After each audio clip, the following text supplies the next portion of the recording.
કળિયુગના દોષોને જોતો જોતો નારદજી કહે છે કે હે સનત કુમારો, હું જમનાના કાંઠે આવ્યો અને જમનાના કાંઠે મેં એક સ્ત્રીને જોઈ.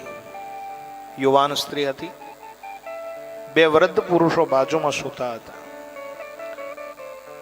બેઠેલી સ્ત્રીએ મને જોઈ અને બૂમ પાડી, ભો ભો સાધો ક્ષણમ તિષ્ઠ મત ચિંતામ પિનાશય દર્શનમ તવ લોકસ્ય સર્વાર્થ અઘરમ પરે. હે સાધુ, એક ક્ષણ માટે ઉભા રહો. ભો ભો સાધુ ક્ષણમ તિષ્ઠ. એક ક્ષણ માટે, હું ઘણી ઘણી વાર કહું, સાધુની ક્ષણ ન બગાડવી અને અન્નનો કણ ન બગાડવો. સાધુની એક ક્ષણ કિંમતી હોય છે અને એટલા માટે એક ક્ષણ માટે ઉભા રહો એટલું કીધું. ભો ભો સાધુ ક્ષણમ તિષ્ઠ. એક ક્ષણ માટે ઉભા રહો અને મારી ચિંતાને દૂર કરતા જાઓ. કીધું તું કોણ છો? બોલે હું ભક્તિ મહારાણી છું. મહારાજ, મારો જન્મ દ્રવિડ દેશની અંદર થયો, વૃદ્ધિ કર્ણાટકની અંદર થઈ અને ક્યાંક ક્યાંક મહારાષ્ટ્રની અંદર મને પોષણ મળ્યું અને ગુજરાતમાં આવીને હું ઘરડી થઈ ગઈ. આપણે બધા ક્યાં રહી? હે, ગુજરાતમાં. અહીંયા આવીને ભક્તિ કેવી થઈ ગઈ? ઘરડી થઈ ગઈ. હે, ભક્તિ ઘરડી થઈ જવી એટલે શું કહું? તમે કહેતા હો તો કહી દો, કેમ કે મારે આજ વામન જન્મ સુધી પહોંચવું છે. ચિંતા નહીં કરતા, બધું થઈ જશે. હા, પણ ભક્તિ ઘરડી થઈ જવી એટલે શું તમને હું કહું. ભગવાનની પૂજા માટે જ્યારે ફ્રૂટ લેવાનું આપણે કહીએ કે ભાઈ ભગવાનની પૂજા છે અને પૂજા માટે જ્યારે તમે આવો ત્યારે સફરજન લેતા આવજો, તો પોતાને ખાવાના સફરજન જેથી લે તેથી 150 કિલો આવડા લે. પણ ભગવાનની પૂજાનું જ્યાં કહીએ લીંબુ જેવડા ગોતે હો. દાદાએ મંગાવ્યા છે, સત્યનારાયણની પૂજા છે, લીંબુ જેવડા સફરજન.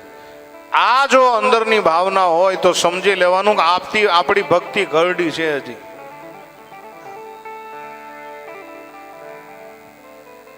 ભગવાન માટે જ્યારે લેવાની ભાવના થાય, અને ગોર મહારાજ એમ કહે કે ભગવાન માટે સારામાં સારી એક વસ્ત્ર માટે ધોતી લેતા આવજો. અને એ ધોતી જ્યારે આપણે લઈ, આપણે પહેરવાના કાપડ કેવા? ભલે 2,000 મીટર. પણ ભગવાનની ધોતી લેવાની હોય ને એવી ગોતે ને ભાઈ. અમારે ક્યારેક ક્યારેક આવે એટલે તમને કહું, અમારા ઘરે પાણી ગળવાના ગરણામાં સાહેબ કામ ન આવે એવી ગોતે હો. ઘરે આમ આમ આમ આમ આમ કરે ને મામા તો પૂરા હોપટ જતા હોય આવા ધોચ્યા હો. અને જો આવી ભાવના હોય ને સમજી લેવાનું કે આપણી ભક્તિ હજી ઘરડી છે. સવારના પોરમાં સાસુ આમ માળા કરતા હોય અને બહુ અંદરથી બૂમ પાડે કે બા દૂધની અંદર વાસ બેસી ગઈ એવું લાગે, ત્યાં તો તરત જ માળા બાળા બધું પડતું મૂકે, ગરમ કરો ગરમ કરો ગરમ કરો. દૂધમાં વાસ બેસી ગયો હોય તો એને ગરમ કરી નાખો, લીંબુના ટીપા નાખીને થોડોક એને ફાડી નાખો, સુંદર મજાનું એમાંથી પનીર બનશે, માવો બનશે, એમાં મિશ્રી પધરા ભગવાનને ધરાવી જો લે. બગડી ગયું તઈ કેવડી મોટી પ્રોસેસ. આ ભાવના જો હોય તો સમજી લેવાનું આપણી ભક્તિ ખરડી છે. ભક્તિ એવું કીધું કે મારો જન્મ દ્રવિડ દેશની અંદર. તમે જો મોટા મોટા આચાર્ય ક્યાં થયા? દક્ષિણમાં. વૃદ્ધિ ક્યાં થઈ? બોલે કર્ણાટકની અંદર. ક્યાંક ક્યાંક મહારાષ્ટ્રમાં પોષણ. હે નારદ, ગુજરાતની અંદર હું કરડી થઈ ગયા અને ધીમે ધીમે ધીમે ધીમે વળી પાછી યમુનાજી આવી. અને યમુનાજી આવી એટલે હું તો પુષ્ટ બની, હું તો યુવાન બની છું. અને મારા જે 2 વ્રત દીકરાઓ છે એ હજી વૃદ્ધ છે. અને હે નારદ, તમે એને પુષ્ટ કરો, તમે એને યુવાન કરો.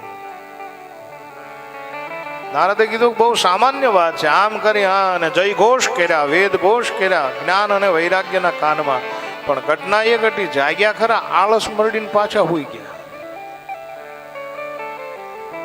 આમાં આપણું ઘણા નું આવું છે. આપણે જાગી જઈએ પણ આળસ મરડીને પાછા હુઈ જઈએ. એક દી અમે જગાડી દીધા, આપણે પોથયાત્રા લાલભાઈ અને બધા આખી સોસાયટીના જેટલા કમિટી મેમ્બર ને સભ્ય છે, રામકથા સેવા સમિતિ, ભાગવત કથા, એ બધા જગાડી દીધા. બહુ સારામાં સારી પોથયાત્રા થઈ. એક દીનો ગેપ પડ્યો, જો આ પબ્લિકમાં ફેર પડી ગયો. જગાડી દીધા પણ આળસ મળીને પાછા હુઈ જાય. આપણે હાથ દી જાગી જવાનો અવસર છે. હો, કદાચ તમને ઊંઘ આવતી હોય ને તો અહીંયા આવીને હુવાની છૂટ. અહીંયા આવીને તમે હુઈ જાજો, અમે તમારા બધાને હાલરડા ગાહું લ્યો, પણ અહીંયા આવો, ઘરે નહીં. ઘણા અહીંયા આવીને નથી સુઈ જતા. કથાની અંદર શાંતિ મળે ને અહીંયા આવીને ઘણા સુઈ જાય. ઉપરથી પવન આવતો હોય હારો,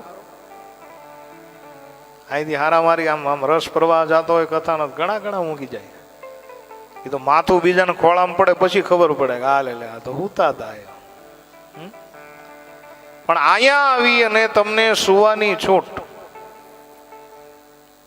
હું તમને આમંત્રણ આપું, અહીંયા હુવા હાલો બધા, આવી આવો. સુવાનું તમને એટલા માટે કહું છું કે અહીંયા કદાચ સુતા સુતા તમે કથા સાંભળશો તોય આપણી કથાનું એકાદ સૂત્ર, આપણી કથાનો એકાદ મંત્ર, આપણી કથાનું એકાદ વેણ તમને એવું લાગી જાય ને હાથ ધીમા, તમે જિંદગીભર ઊંઘી નહીં શકો સાહેબ. અને એટલા માટે કહો કે અહીંયા સુઈ જાઓ. અમે ગામડે કથા કરી અને આવીએ છીએ, અને ગામડું ગજવતા આવીએ છીએ સાહેબ. તમે વિચાર કરો, તમે ક્યાંક કથા થઈ હોય ને ફોન કરો અથવા તો જાઓ તો તમને ખબર પડે કે આ રંગ કેવો છે.